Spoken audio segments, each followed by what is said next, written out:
There's a photograph I took when I was 11 years old. It's a picture of an empty refrigerator, just the light bulb glowing, 3 bare shelves, and a single ketchup packet from a fast food restaurant I'd walked to 6 blocks away. I took that photo on day 9. There were 21 days left to go. My mother was in Paris.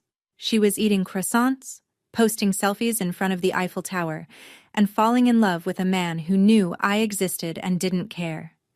She left me $20, a debit card with no PIN, and a sentence I can still hear in my sleep. "You're old enough. Don't be dramatic." I was 11. What happened after she came back, tanned, smiling, rolling 2 designer suitcases through the front door, ended with a CPS officer at our kitchen table and a judge's signature on a custody order. But I'm getting ahead of myself. Before I go on, if this story speaks to something real in your life, take a moment to like and subscribe. Drop a comment with where you're watching from and what time it is there.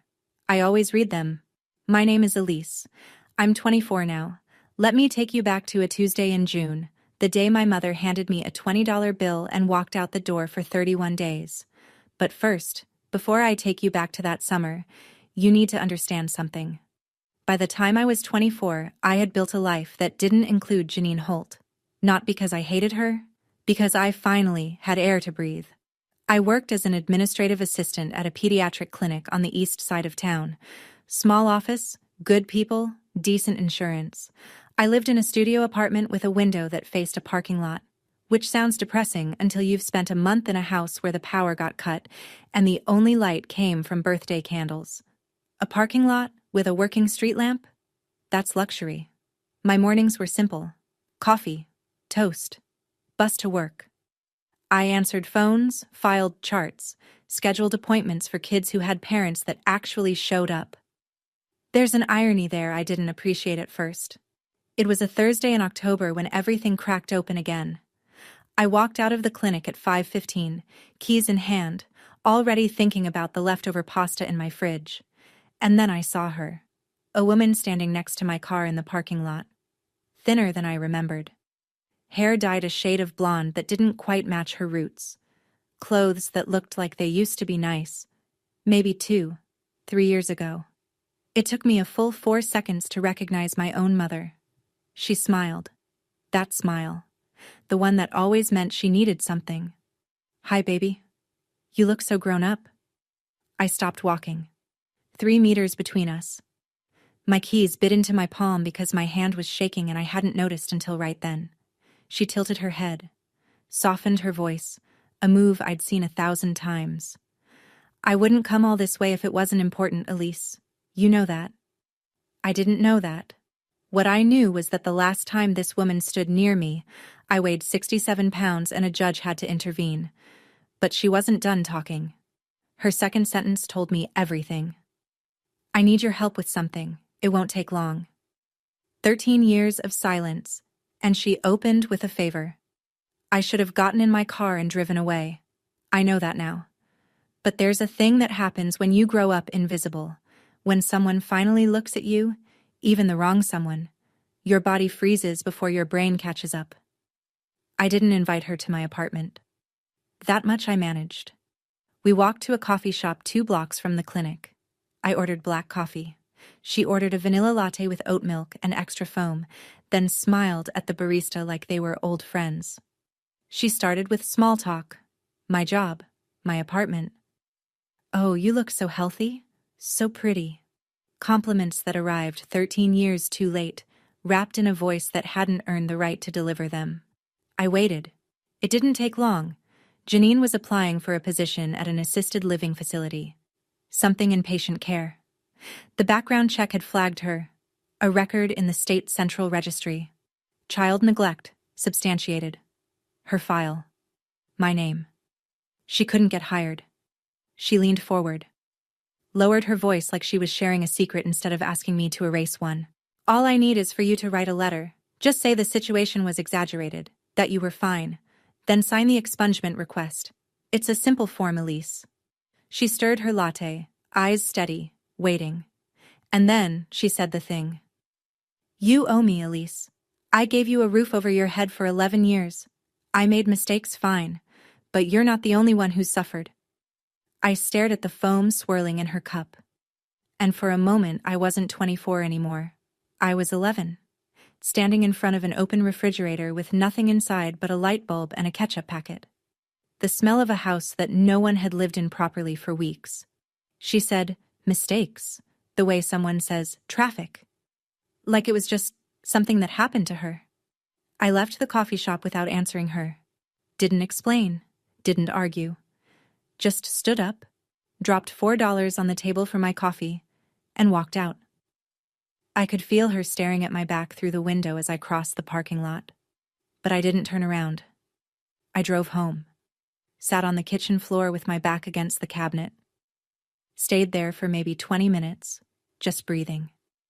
Then I opened the bottom drawer of my desk. Under the tax folders and the apartment lease, there was a notebook. Floral cover, faded pink and yellow, the spine cracked in 3 places. I hadn't touched it in years.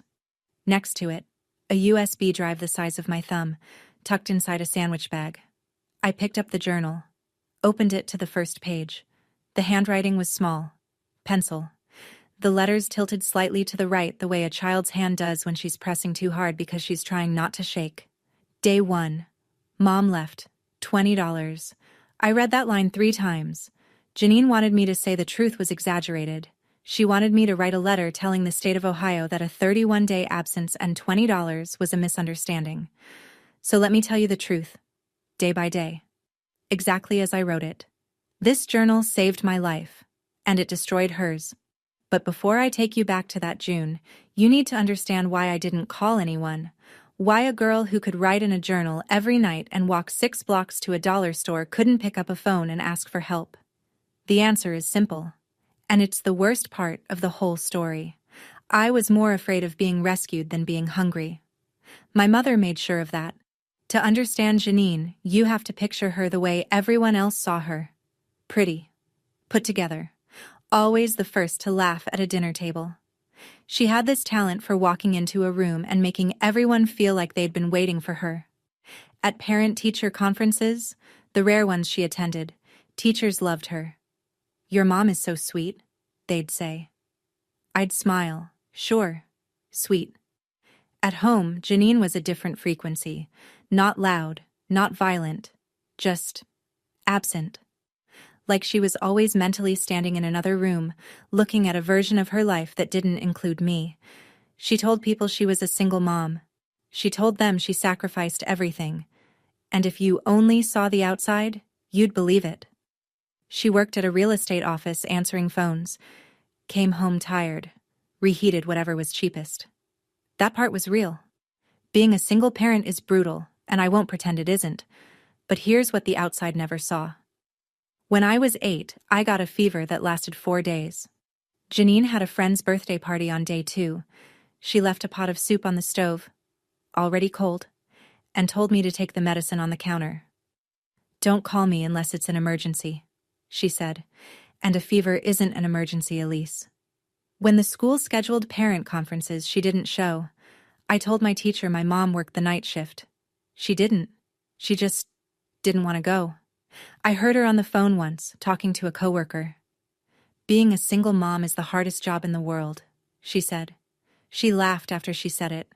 That easy, charming laugh. I was eating dinner alone in the kitchen when I heard it.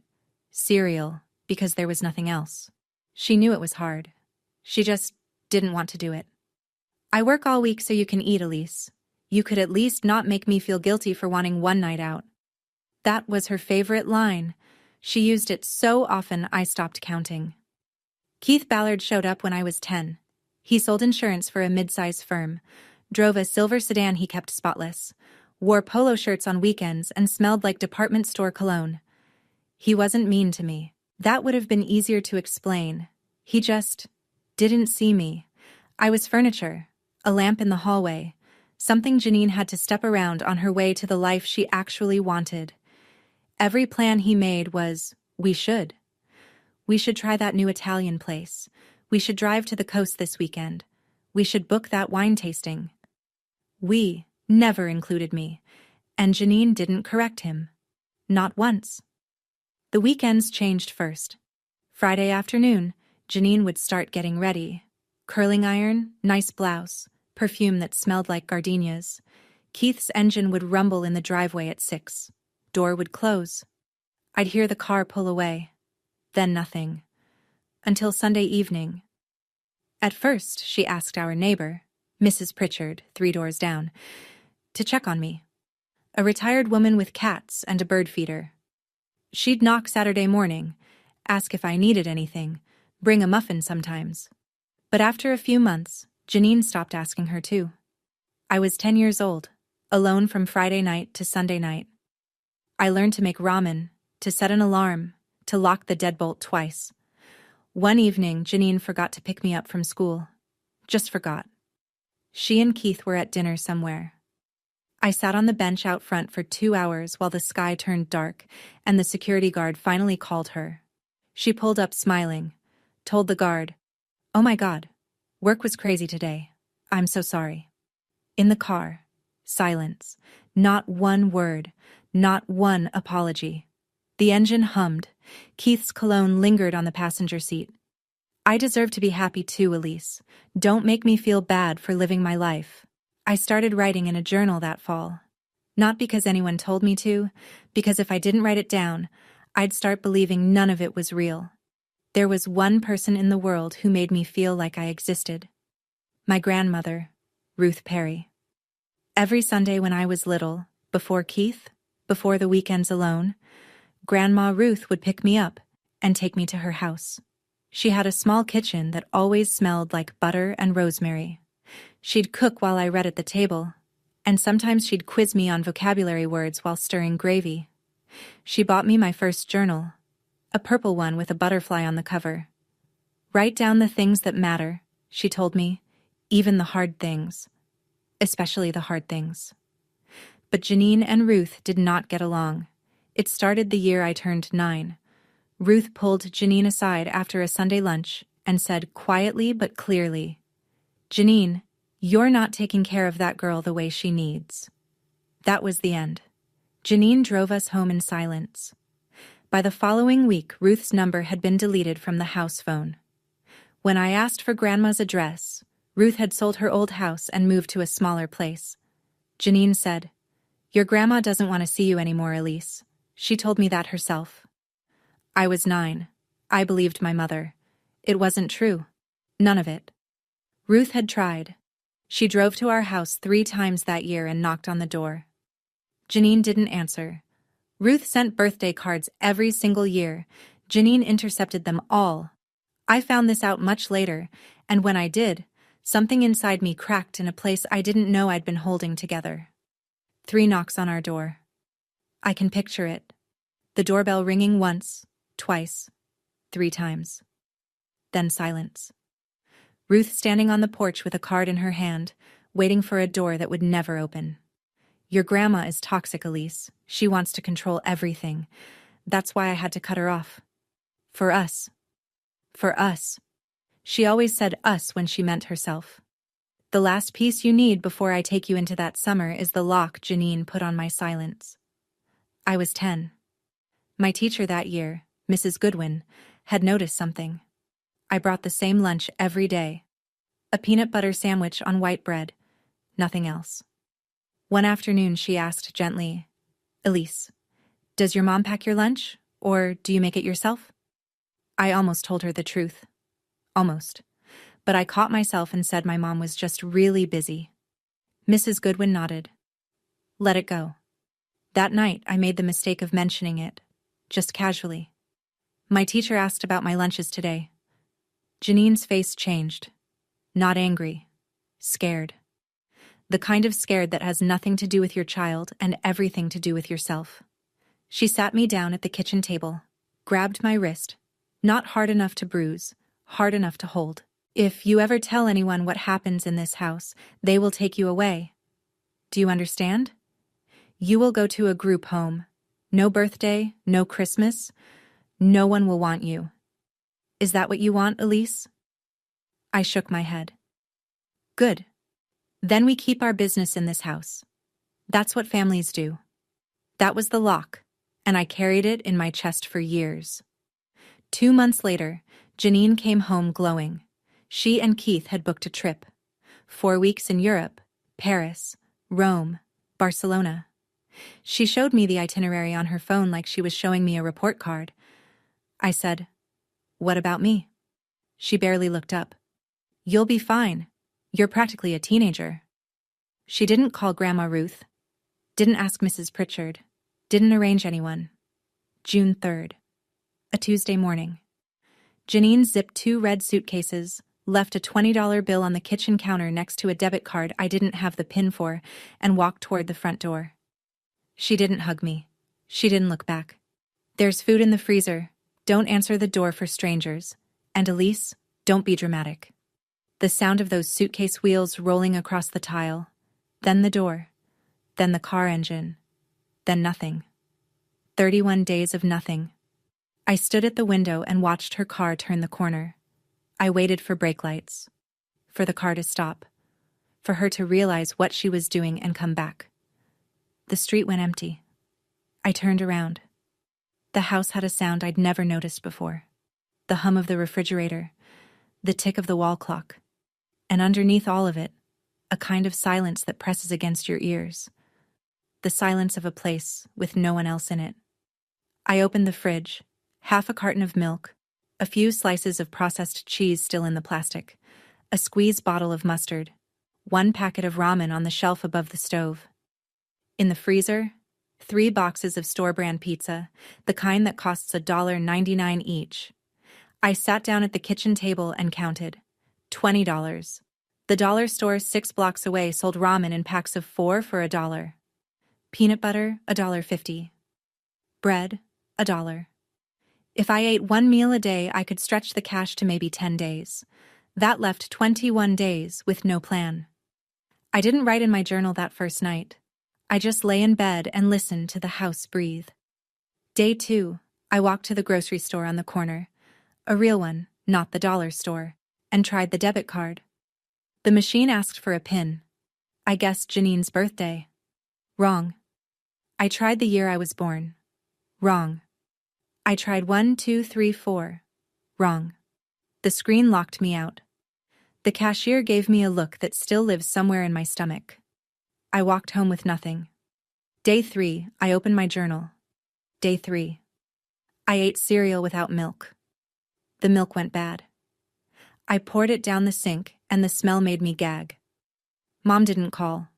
She didn't call on day 1 either. I checked the phone twice. No signal. The phone doesn't work.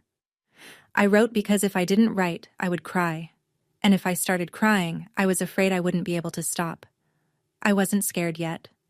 Not the real kind. That came on day 7. Day 5. I knocked on Mrs. Pritchard's door. 3 knocks. Waited. 3 more. Waited. Her car wasn't in the driveway. Her blinds were drawn. I tore a page from my journal and wrote a note. "Mrs. Pritchard, this is Elise from 2 doors down. Can you please call me when you're back?" I slid it under her door and walked home. She never called. I found out later she was visiting her son in Michigan. Gone the whole month of June. My one neighbor. Gone. Day 6. I picked up the house phone. I already knew, but I did it anyway. Held it to my ear. Nothing. No dial tone. No static. Just dead plastic. I pressed it to my ear 7 times that day, like maybe the 7th time would be different. Janine hadn't paid the phone bill. Maybe she forgot. Maybe she didn't. I could have walked somewhere. The police station was maybe 12 blocks away. I knew where it was. I'd passed it on the school bus. I put my shoes on. I stood at the front door with my hand on the knob, and I heard her voice. "They will take you away. Group home. No birthday, no Christmas. No one will want you." I took my shoes off, sat on the floor, stayed there until the light through the curtains turned orange. That night, I opened the laptop. Janine's old desktop computer that she'd left because it was too heavy to take. The Wi-Fi was dead, but sometimes, if I sat near the back wall of the kitchen, a faint signal leaked in from a neighbor's unsecured network. Enough to load one page if I waited long enough. I checked Janine's bank account. The joint one. The one my name was technically on. The one the locked debit card was connected to. Balance. $0. She'd withdrawn the last $40 before she left. Day 7. I'm scared, but I can't tell anyone because then everything will get worse. I have $11 left. $11. 24 days to go. By day 9, I could feel my body starting to argue with me. Not hunger the way you think about it. Not the I skipped lunch kind. The kind that sits low in your stomach and hums. A constant, low-frequency ache. I was eating once a day. A peanut butter sandwich if I had bread. Plain ramen if I didn't. The 3 frozen pizzas had been gone since day 6. On day 10, I walked to the dollar store. I had $7 and change left. I needed ramen, bread, maybe another jar of peanut butter if I could swing it. I was doing the math in my head when I passed the display rack near the registers. Disposable cameras. $3.99. I don't know why I picked one up. That's not true. I do know. I knew exactly why. Because when Janine came home, she would say I was lying. She would say I was being dramatic. She would roll her eyes and tell me there was food in the house the whole time. I'd watched her do it my entire life. Reshape the story until what actually happened stopped being real. Not this time. I bought the camera. I went home. I opened the refrigerator and took a photograph. Bare shelves. 1 light bulb. A ketchup packet from a fast food restaurant that I'd walked to 3 days earlier and spent $1.07 on a small fries. I photographed the bank statement on the computer screen. $0. I photographed the calendar hanging next to the stove. Each day crossed off in pencil. I photographed the note I'd left under Mrs. Pritchard's door, still visible through the gap. Day 12. The power went out. No warning. Just darkness. The hum of the refrigerator stopped, and the house went so quiet I could hear my own heartbeat. Janine hadn't paid the electric bill either. I found a box of birthday candles in the junk drawer. 12 left from my 10th birthday. The only birthday she'd bothered with a cake. I lit one. Sat at the kitchen table with my journal. The candle made my shadow huge on the wall. Then I remembered the computer had a webcam, and the UPS battery backup still had a charge. I opened the laptop. Hit record. I didn't plan what to say. I just talked. Day 12. It's dark. The lights went out. I'm talking to the camera because there's no one else. The file saved to the hard drive. I didn't know what it was worth. I just didn't want to be alone in the dark without a voice, even if it was my own. 4 birthday candles left. I discovered the church on day 13. 4 blocks south, past the laundromat and the auto parts store. A brick building with a hand-painted sign that read, Community Meal, Saturdays 11 a.m. I'd walked by it 100 times on school days and never once paid attention. I showed up that Saturday at 10:50, stood at the end of a line that stretched along the sidewalk. Nobody asked my name. Nobody asked why an 11-year-old was standing in a food line alone. I was tall for my age. Maybe they assumed I was 13, 14. Maybe they just didn't want to make it worse by asking. A woman in a green apron handed me a paper bag. Bread, 2 cans of soup, an apple. She smiled at me. A real one. Not Janine's smile. I almost cried right there on the sidewalk. I held it together by biting the inside of my cheek so hard I tasted copper. Saturday. Got bread, canned soup, and an apple.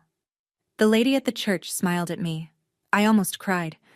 2 days later, the neighbor's Wi-Fi signal drifted through again. I sat on the kitchen floor with the laptop and waited for Janine's social media page to load. It took 4 minutes. And there she was. Rome. Golden light. Janine in a sundress, holding a gelato cone, laughing at something Keith said. The Colosseum behind them, out of focus but unmistakable.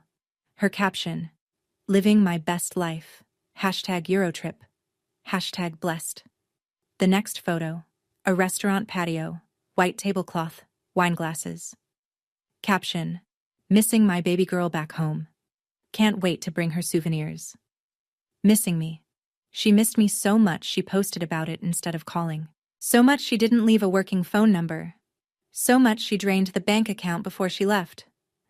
I didn't cry, I took a screenshot. Day 17. Mom posted pictures. She wrote, "Blessed. I ate canned soup in the dark. 11 days left. She was coming back. And everything she'd built, the image, the story, the version of herself that other people believed, was going to collapse. But not because of me, because of my 6th grade teacher."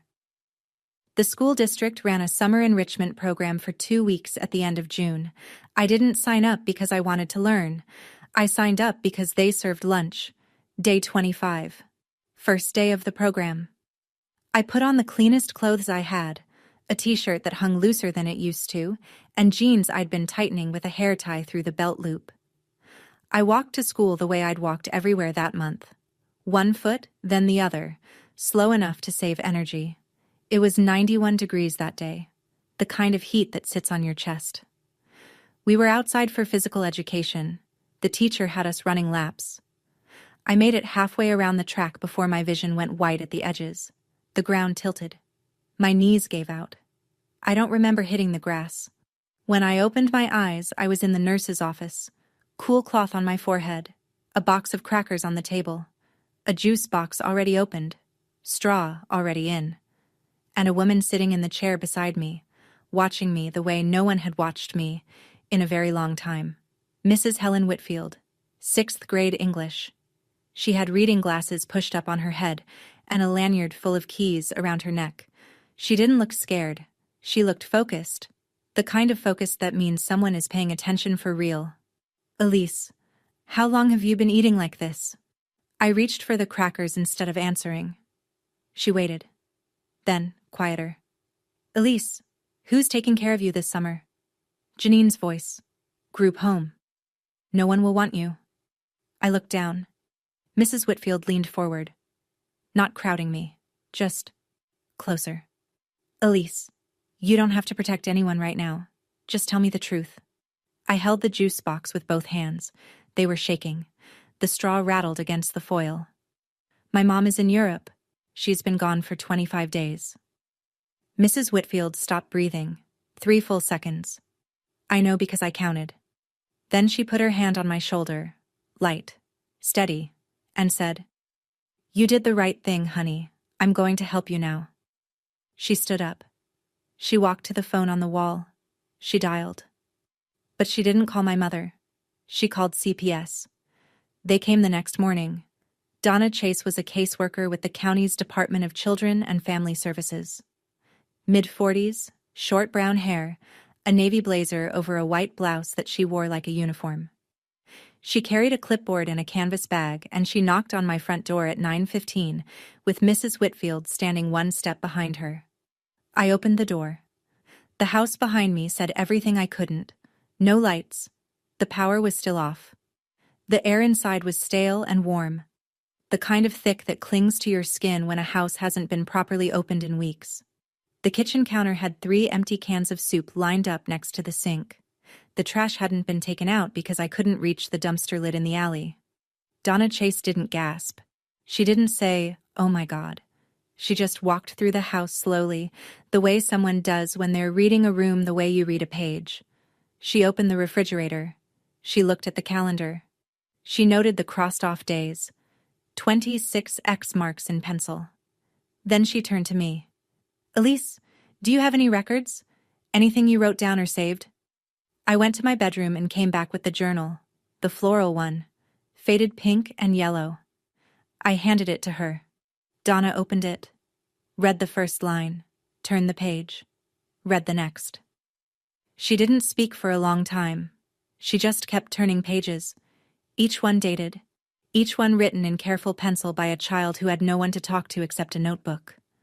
When she looked up, her eyes were red. I showed her the disposable camera. 22 exposures. I showed her the folder on the laptop. The webcam recordings. Day 12 in the dark. Day 15. Quieter. Day 20. Barely whispering.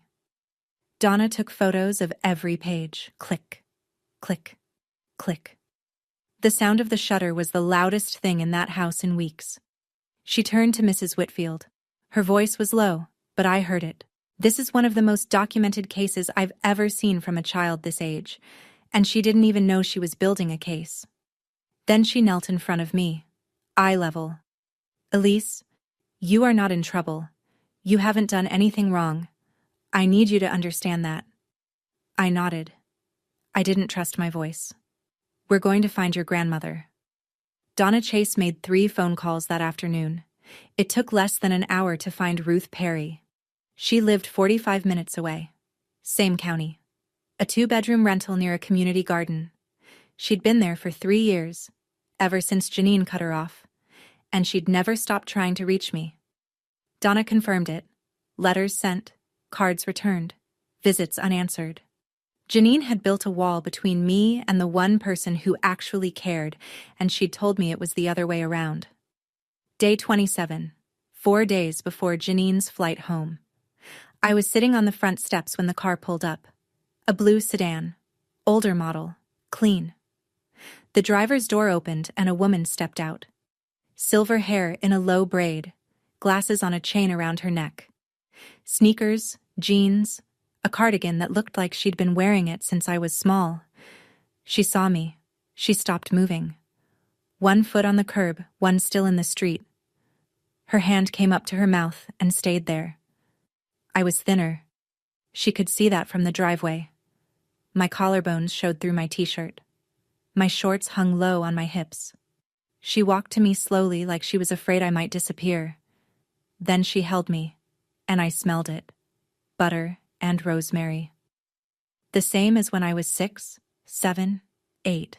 Sunday mornings in her kitchen, vocabulary words over gravy. A smell I thought I'd never get back. I'm here, she said. I'm not leaving. She signed the emergency guardianship forms that afternoon. I packed a backpack, journal, camera, the USB drive I'd copied the webcam files onto, and 2 changes of clothes. That was everything I owned that mattered. In the car, Ruth opened the trunk. Inside, a gift bag with tissue paper. She set it in my lap. I've been keeping your birthday presents, every year. I kept hoping. Inside the bag, 5 birthday cards. 1 for every year since I'd turned 9. Each one signed in blue ink, each one with the same line. I love you, Elise. I'm still here. 5 cards Janine had never let me see. That first night at Ruth's house, I slept 9 hours straight. I hadn't done that in 30 days. She made scrambled eggs in the morning, set a glass of orange juice next to my plate without asking if I wanted it, sat across from me and said nothing while I ate. She didn't need to talk. She just needed to be there. And she was.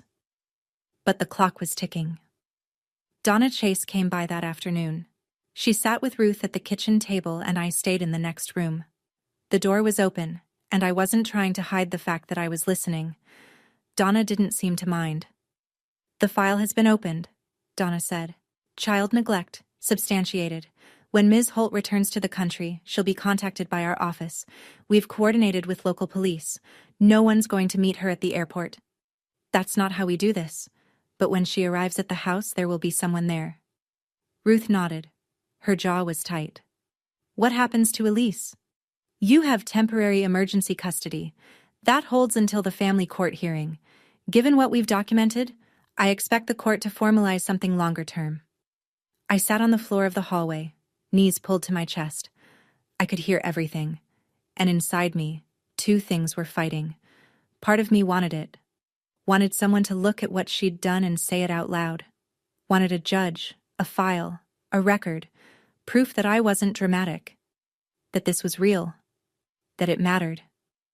And part of me, the part that still called her mom in my head, was terrified. Because once this happened, there was no pretending anymore. No going back to the version of us where she was just a tired single mom, and I was just a quiet kid. Have you ever wanted justice and been scared of it at the same time? Wanted someone to be held accountable but also wished you didn't have to be the reason it happened? If you know that feeling, tell me in the comments. Because at 11 years old, I didn't have a name for it. I just knew my hands wouldn't stop shaking. 3 days, In 3 days, she would walk through that door expecting everything to be exactly as she left it. July 4th, Independence Day. You can't make this stuff up. Janine's flight landed at 4:17 in the afternoon. I know the exact time because Donna Chase called Ruth to confirm. I was sitting on the porch steps at Ruth's house, watching the neighbor kids set up sparklers in their driveway. I could smell hot dogs grilling 2 houses down. Somewhere down the block, someone set off a bottle rocket and a dog barked. Inside, the phone rang once. Ruth picked it up. I heard her say, "Understood. Thank you."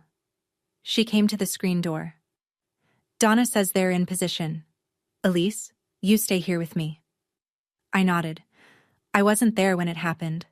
Everything I'm about to tell you, I learned from Donna Chase's report and from Ruth, who spoke with Donna that same evening. But I've imagined it so many times that it plays in my head like a movie I can't turn off. Janine and Keith took a cab from the airport. 2 suitcases each. Designer stuff. Matching luggage sets they'd bought in Barcelona. Janine's skin was tan. She had new sunglasses pushed up on her head. She was laughing about something when the cab pulled up to the house. Keith pulled the bags out of the trunk. Janine walked up the driveway, keys already in her hand. She might have noticed the unmarked sedan parked 2 houses down. She might not have. She unlocked the front door, stepped inside, called out like she always did when she came home from work and expected me to be waiting. "Elise, I'm home." The house answered with the same silence I'd been living in for 31 days. She kept walking. She turned the corner into the kitchen, and she stopped. Donna Chase was sitting at the kitchen table. Not standing. Sitting. Calm. Hands folded on a manila folder. Beside her, the journal. My journal. Open to a page near the middle. Next to it, a row of photographs laid out in order. The refrigerator. The calendar. The bank statement at $0. A still frame from the webcam. Me, sitting in the dark, lit by the glow of a laptop screen, ribs visible through my shirt.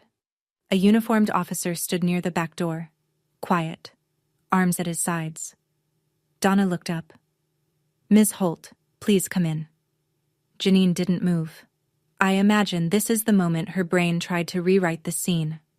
Tried to find the version where this made sense, where she was still the protagonist, where there was an explanation that ended with her being right. She couldn't find one. 3 seconds of absolute silence. No one breathed. The only sound in that kitchen was the hum of the refrigerator, the same one I'd listened to for 31 nights. Donna had called the electric company 2 days earlier to restore the power. The house was lit. Every detail visible. Janine's suitcase hit the floor. The handle clattered against the tile. No, this can't be happening." Donna's voice didn't change. Flat. Professional. The kind of calm that sounds louder than shouting. "Ma'am, please sit down. We have some questions." Behind Janine, Keith appeared in the hallway. He saw the officer. He saw the photographs on the table. He took 1 step backward. "Where is she?" Janine's voice cracked, but it wasn't worry. I know what her worry sounds like. I'd never heard it directed at me. This was the sound of someone realizing the audience had changed. "Where is my daughter?" Donna Chase didn't blink. "Your daughter is safe, Ms. Holt. She's been safe for about 48 hours now, the first time in a month." Janine sat down. And then she did what she had done her entire life. She started performing. The tears came fast, 3 seconds flat, perfectly timed. She pressed her fingertips under her eyes like she was protecting mascara that didn't need protecting. "There's been a misunderstanding. I arranged for my neighbor to check on her. Mrs. Pritchard. She was supposed to come by every day. I don't know what—" "Mrs. Pritchard was out of state the entire month of June," Donna said. "We confirmed with her directly. She had no knowledge of any arrangement." Janine shifted. The tears kept coming, but her eyes were scanning. Donna's face. The officer. The photographs. Calculating. Elise has a tendency to exaggerate. She's always been sensitive. She probably just didn't answer the door when... Donna picked up one of the photographs. The refrigerator. Bare shelves. Light bulb. Ketchup packet. "Is this exaggerated, Ms. Holt?" Janine looked at it. looked away. I'm a single mother. Her voice rose. Do you have any idea how hard it is? I work 50 hours a week. I needed a break. One break. Every parent. The officer spoke for the first time. Quiet, but the kind of quiet that fills a room. Ma'am, you left a minor child unattended for 31 days with $20 and no working phone. That is not a break. Janine's mouth opened. Nothing came out. Then Donna did something that I think about to this day. She turned the laptop on the table around. She pressed play on a file. My voice. 11 years old. In the dark. Day 12. It's dark. The lights went out. I'm talking to the camera because there's no one else. The video played for 41 seconds. My face lit by the screen. My ribs through my shirt. The birthday candle melted to a stub on the table behind me. Janine turned her face away. She didn't say, I'm sorry. She didn't say, oh my God. She turned away from the screen the way you turn away from something you don't want to see, not because it's painful, but because it's proof. Ms. Holt, I want to make sure you understand, Donna said. We are not here because Elise reported you. We're here because her teacher saw a child who was starving. What happened next was procedural, methodical. The kind of quiet devastation that arrives on official letterhead. Donna Chase informed Janine that the Department of Children and Family Services had opened a formal case. The finding, child neglect, substantiated. Her name would be entered into the state central registry. A permanent record accessible by any employer in healthcare, education, childcare, elder care, or any field involving vulnerable populations. A family court hearing would be scheduled within 14 days. Temporary emergency custody of Elise Monroe had already been transferred to Ruth Perry, maternal grandmother. You can't do this, Janine said. Her voice was small now, deflated. She's my daughter. The court will determine that, ma'am. Keith stood in the hallway the entire time. He hadn't sat down, hadn't spoken since they'd arrived. Now Donna turned to him. Mr. Ballard, your name appears in our records as a cohabitating adult who was aware of the child's living situation and participated in the trip abroad. We'll need a statement from you as well. Keith's face went gray. I didn't know. I thought she had arrangements. I thought someone was... You purchased both plane tickets, Mr. Ballard. Your credit card. We have the transaction records. Keith looked at Janine. Not with love. Not with anger. With the cold, calculating look of a man measuring the distance between himself and the nearest exit. Keith? Janine's voice had that edge. The one I recognized from childhood. The one that meant, stand by me or else. Keith said nothing. He looked at the floor. And in that silence, something between them broke. Not dramatically. Not with a fight. It just cracked. Quietly. The way ice cracks on a pond before it gives way. He hired his own lawyer the following week. Separate representation. He wanted his name off her file. The relationship was over, not ended by a breakup, but by a liability assessment. Donna placed a single sheet of paper on the kitchen table. The hearing notice. The sound it made when it touched the wood was almost nothing, a whisper of paper against oak. But to Janine, it might as well have been a gavel. I gave her everything, Janine said. To no one. To the room, everything, and this is what I get. The family court hearing took place on a Wednesday morning in a building that smelled like floor wax and coffee that had been sitting too long. I wore a blue polo shirt that Ruth had bought me the week before. She'd ironed it that morning. I remember watching the steam rise off the collar while she pressed it. Careful, precise. The way someone prepares you for a thing that matters. She drove us downtown without the radio on. Neither of us talked. There wasn't much to say that the next 2 hours wouldn't say for us. Janine was already seated when we walked in. She had a lawyer, a man in a gray suit that Keith had apparently paid for before cutting contact. Janine's hair was pulled back. She was wearing lipstick. Even here, even now, she was performing for an audience. The county attorney representing CPS was a woman named Sandra Webb. Mid-50s, glasses on a chain. She spoke the way Donna Chase wrote reports. Clean, factual, without decoration. She read from my journal. Day 1. Mom left.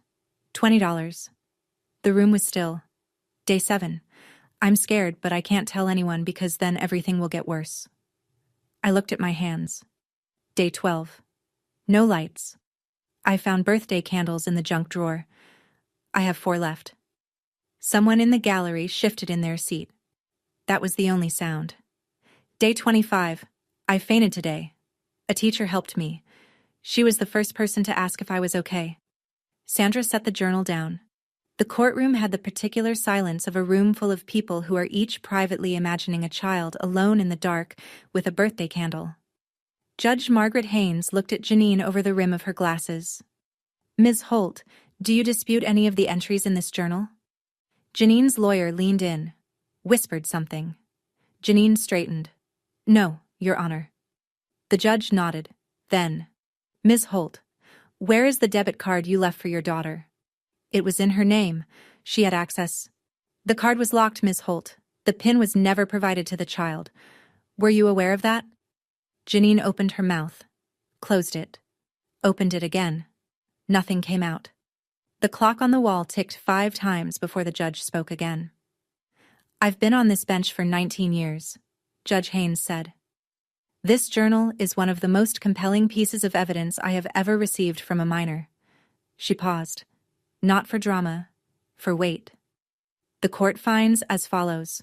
Full legal custody of Elise Monroe, minor child, was transferred to Ruth Perry effective immediately. Janine Holt's parental rights were not terminated. That's a different process. But her custodial rights were stripped.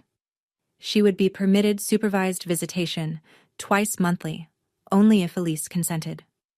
The finding of substantiated child neglect would remain in the state central registry, permanently. Any employer conducting a background check in healthcare, education, social services, elder care, or child care would see it. There was no expiration date.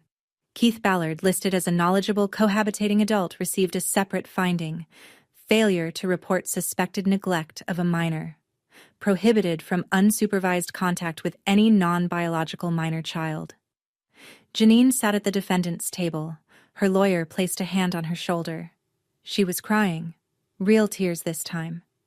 I could tell the difference because I'd spent 11 years studying the fake ones. These were the tears of someone watching something slip away. But the thing she was mourning wasn't me. It was control. The ability to shape the story. That's what broke her. When we walked out of the courtroom, Janine was in the hallway. Ruth held my hand and kept walking, eyes forward, but Janine stepped into our path. She looked at me, and for a moment I thought, maybe now, maybe the words, I hope you're happy now. That was it. Not, I'm sorry. Not, are you okay? Not, I failed you. I hope you're happy now. She walked past me and I caught a trace of her perfume. Something expensive. Something new. Bought on a trip paid for with money that should have fed me. Ruth squeezed my hand once. Hard. We kept walking. Ruth's house was small. 2 bedrooms, 1 bathroom, a kitchen with a window over the sink that faced a row of tomato plants she'd been tending for years. Nothing about it was fancy. Everything about it was real. The first morning, I woke up to the sound of eggs cracking into a pan. I came into the kitchen and there was a plate, toast, eggs, a glass of juice. Ruth was already sitting across the table reading the newspaper, like this was just a regular Tuesday. Like I'd been there all along. How was your day? She asked every single evening. Sometimes I said fine, sometimes I said bad. She listened either way. She never once told me I was being dramatic. The years after that moved the way years do when they're not being survived. They just passed. 7th grade, 9th grade. I started making friends. Real ones. I joined the school's creative writing club because a teacher told me I was good with words. By sophomore year, I was submitting short stories to the school magazine. By senior year, I won an essay contest. Ruth taped the certificate to her refrigerator. It was still there last Thanksgiving. She wasn't rich. Her pension from 26 years as a postal worker covered the bills and not much else. But there was always food in the fridge, the lights always worked, and every single birthday there was cake. I turned 18, graduated, got a job, started community college at night, moved into my own place at 20. It was a studio the size of Ruth's kitchen, but the lease was in my name and the door locked from the inside. Janine never called, never wrote, never showed up for a single supervised visit. I used to wonder if that meant she didn't love me. Eventually, I realized it meant the same thing it always had. I was only useful to her when I served a purpose.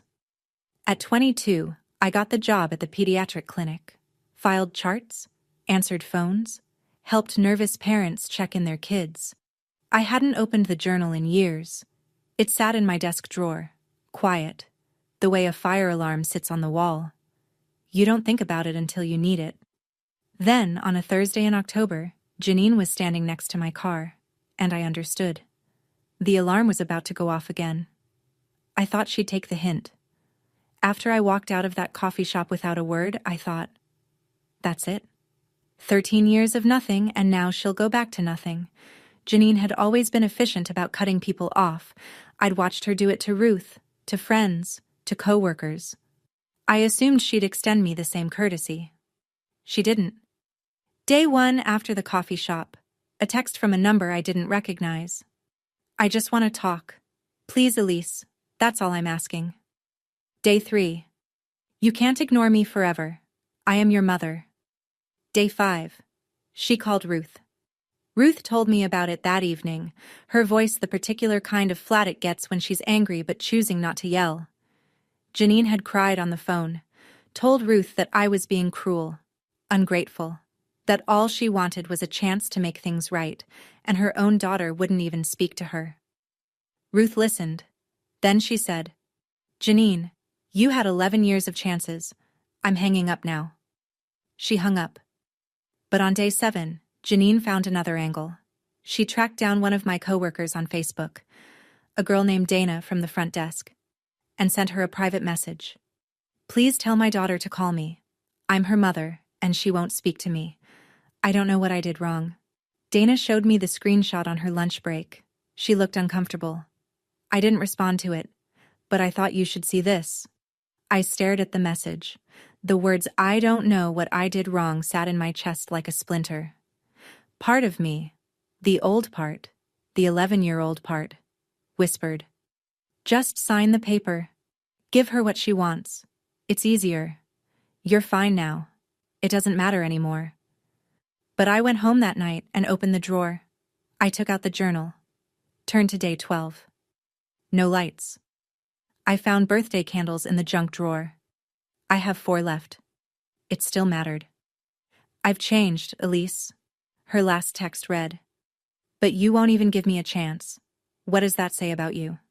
It said I finally learned what she spent 11 years trying to beat out of me, that I was allowed to say no.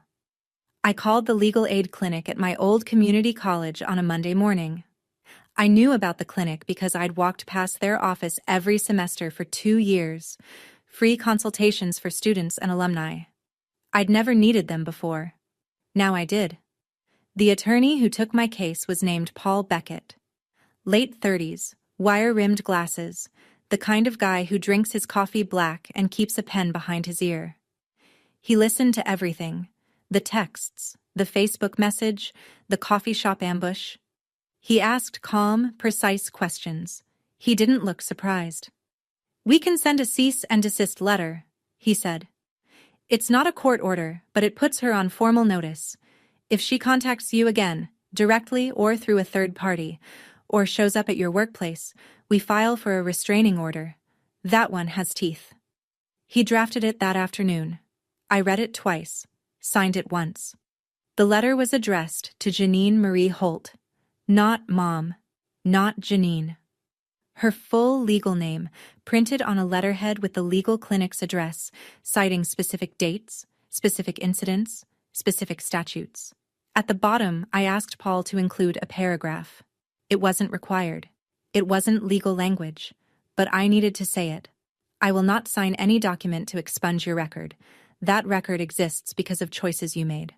I was 11. I did not choose to be left alone. I will not choose to erase the truth now. Paul raised an eyebrow when he read it. Then he nodded.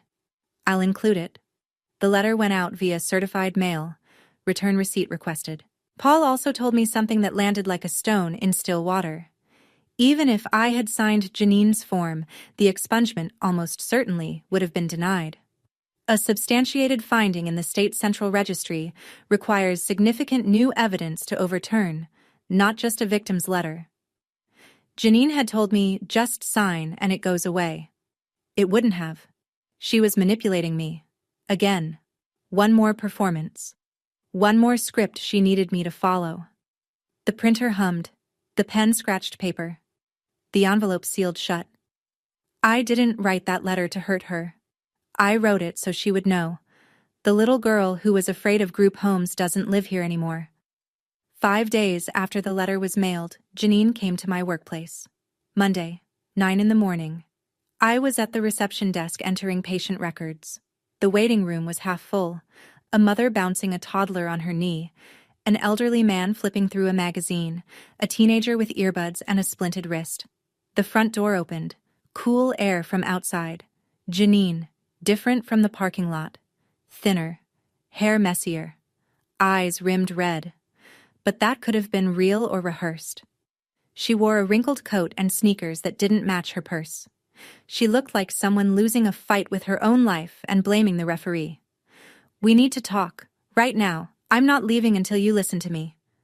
The toddler's mother looked up. The teenager took one earbud out. I stood. Here's what I did not do. I did not shout. I did not cry. I did not apologize. I did not reach for the phone. I spoke at the same volume I use when I tell a parent their child's appointment has been moved to Tuesday. Janine, you were sent a cease and desist letter 5 days ago. You are at my workplace. I'm going to ask you one time to leave.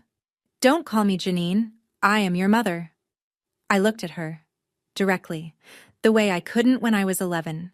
The way I'd spent 13 years learning how to. A mother does not leave her 11-year-old alone for a month with $20 and no phone. You lost that title in a courtroom 13 years ago. The waiting room went silent. The mother holding the toddler pulled her child closer against her chest. The old man lowered his magazine. The teenagers stared. Nobody moved. Janine stood in the center of that silence with her mouth open and nothing coming out. My office manager, Linda, appeared from the back hallway. She'd heard everything.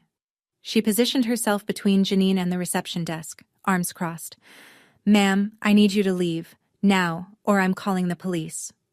Janine looked around the room, every face, looking for someone who would take her side. The mother, the old man, the teenager. Nobody moved. She turned, walked out. The glass door closed behind her with a soft pneumatic hiss. I sat down. My hands were steady. My heart was not. But I didn't need it to be. I didn't raise my voice. I didn't need to. The truth is already loud enough when you stop whispering it. Linda called the police non-emergency line before Janine's car left the parking lot. It wasn't dramatic. No sirens, no handcuffs. An officer came by 40 minutes later, took my statement, accepted the copy of the cease and desist I kept in my work bag, and wrote it up. Violation of a cease and desist notice. Documented. Forwarded to the county attorney's office. The officer, a woman about my age, short hair, steady eyes, explained it plainly. If she contacts you again in any form, in person, by phone, through a third party, you can petition for a restraining order. At that point, any further contact becomes a criminal matter. I signed the incident report. She tore off my copy. The paper was thin, the kind that smudges if you press too hard.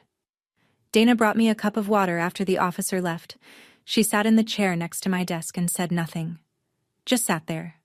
Sometimes the best thing a person can do is be present without needing to fix anything. I called Ruth on my lunch break. Sat in my car in the parking lot with the engine off. It's over, Grandma. A pause. Then Ruth's voice, warm and certain, the way it always was when things that needed to happen had finally happened. Good. Come home for dinner tonight. I'm making your favorite. I have thought many times about what it would have been like if no one had ever seen me. If Mrs. Whitfield hadn't knelt next to me in that nurse's office. If Donna Chase hadn't turned to the right page. If Ruth hadn't picked up the phone. At what point does a person stop being invisible? I used to think it was when someone finally looks at you, but I think now it's when you stop hiding. When you stand up at a reception desk and say a true sentence out loud and don't apologize for it. I was 24 years old, and for the first time, I wasn't performing invisibility. I was done. Let me tell you what happened to Janine. Not because it brings me joy, but because consequences are the only language some people hear. The job at the assisted living facility, the reason she'd come back after 13 years, was gone. The state central registry finding meant she couldn't pass a background check for any position involving vulnerable populations. Not healthcare, not education, not childcare, not elder care. The thing that sent her looking for me was the thing she could never undo, because I wasn't the one who put it there. A judge did, based on evidence. Evidence I didn't even know I was creating. The cease and desist violation was on file with the county. One more incident and I had grounds for a restraining order, which would create an additional legal record. Another flag on another background check, another door closing behind her. Keith Ballard. Gone. He'd disappeared into another state the week after the original hearing, 13 years ago. Hired his own attorney, separated his name from Janine's wherever he could. Their relationship didn't end with a fight. It ended with a billable hour. The social media accounts, the ones with the hashtags and the blessed selfies and the missing my baby girl captions, were deleted. Dana had mentioned the Facebook message to a few people at the clinic. They mentioned it to a few people outside the clinic. In a small town, information moves at the speed of gossip. The image Janine had spent decades constructing, devoted mother, self-sacrificing single parent, was gone. And she couldn't spin it anymore because there was a paper trail, from hashtag living my best life in Paris to a borrowed room in a friend's apartment, unable to get hired. Not because I attacked her, not because I exposed her, because I stepped to the side and let the consequences she'd been outrunning for 13 years finally catch up. I didn't destroy her life. She made her choices 13 years ago. I just stopped standing between her and the results. 3 weeks of silence.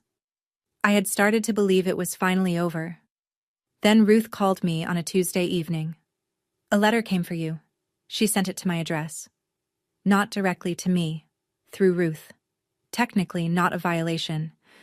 Janine had always been precise about the edges of rules she was willing to bend. I drove to Ruth's that night. The envelope was on the kitchen table, handwritten. My name in loopy cursive. I opened it standing up. Dear Elise, I know I made mistakes. I know I wasn't perfect, but I am still your mother and I always will be. I hope one day you'll find it in your heart to forgive me. I've changed. All I want is for us to be a family again. Mom, P.S. If you could reconsider the letter about my record, I would really appreciate it. I just need a fresh start. I read it twice. She wrote, I made mistakes. Plural. Vague. The way you describe getting a parking ticket or forgetting to return a library book. Not the way you describe leaving your child alone for 31 days in a house with no power, no phone, and no food. She wrote, I wasn't perfect. As if the gap between perfect and criminal was a rounding error. And then, the P.S. The real purpose, the part the apology was packaging for. One more request. One more form. One more time she needed me to perform a function. She signed it in lipstick. I'm not making that up. Not ink. Not pen. Lipstick. The same way she signed postcards to friends from vacation. Even her apology was a performance. I didn't reply. Didn't tear it up. Didn't burn it. I folded the letter, slid it back into the envelope, and placed it in the desk drawer. Next to the journal. Next to the USB drive. Next to the birthday cards Ruth had saved for 5 years. If she ever came back again, I'd have one more piece of evidence I didn't ask for and she handed me voluntarily. The drawer closed with a quiet click. The same drawer. The same journal. but a different girl deciding what to keep. It's morning as I tell you this. A Saturday in October. I'm sitting in my studio apartment with a cup of coffee that's almost too hot to hold. I just opened the refrigerator. Full. Milk. Eggs. Spinach. Leftover pasta from Thursday. A container of soup. Ruth dropped off last Sunday. 2 apples. A block of cheese. You don't understand what a full refrigerator means until you've opened one at 2 in the morning and found nothing but a light bulb and a ketchup packet. Now, every time I open that door and see food, something in my chest releases. A muscle I've been clenching since I was 11. I don't hate Janine. Hate takes maintenance I'm not willing to provide. I just don't make room for her anymore. Not in my house. Not in my head. Not in the refrigerator. Ruth and I have dinner every Sunday. She's 72 and still tends her tomato garden. She still asks, "How was your day?" every time I call. She still tapes things to her refrigerator. Last month it was a thank you card I gave her. No reason. Just because. I work at the clinic. I file charts. I help parents check in their kids. Sometimes a mother walks in looking overwhelmed and tired and scared, and I give her a warm smile and say, "Take your time. We're in no rush."